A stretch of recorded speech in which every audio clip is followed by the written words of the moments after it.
This is the story of a radio prank that brought a nation to a standstill and a corporation to its knees. The story of a comedy rebel, a BBC golden boy, an answer phone, and Manuel from Fawlty Towers.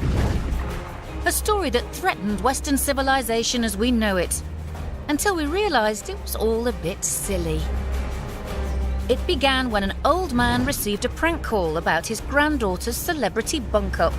Tonight, we meet the mystery woman at the centre of a perfect media storm. I never expected anything like this would ever happen to me. This broadcasting blunder provoked outrage from Middle England, comment from the government, and intervention from the High Priest of Public Relations. The media, are looking for sensation, sensation, sensation. It dwarfed the recession, the imminent election of America's first black president, and the appointment of a decent manager at Tottenham. It became a great British witch hunt and led to Russell Brand committing celebrity Harry-Carry. Again. But did this prank call really warrant the circus that followed?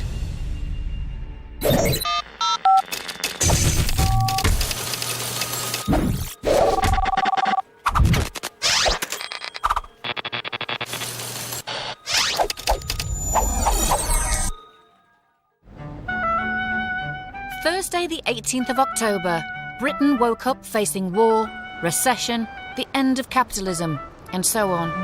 But generally speaking, we were at peace with ourselves and with the comedian, sex addict and Radio 2 presenter Russell Brand. Neither he nor we knew what was to come. There was 50 people outside my house at one point. I'm mystified that the BBC allowed it to air. My phone was ringing every 90 seconds. I didn't really know who Andrew Sachs was. I had to Google him. There was so much news out there at the time, but this overrode all of it. They are comedy geniuses, but I think they just played a prank on the wrong guy. At BBC Radio 2, it was lunchtime and all was well. Terry Wogan and Ken Bruce had gently guided viewers through the morning. But a late-night show was being pre-recorded and something dark was stirring. Russell Brand's introduction of his mutton dressed as fop special guest contained a terrifying premonition of what was to come. It's a pre-recorded show, but that needn't make any difference. What, do you need to know that I'm actually there now? I'm not going to be able to help you if there's a fire. With me in the studio to co-host the show with me and probably derail the show and undermine me is Jonathan Ross. Hello, Jonathan.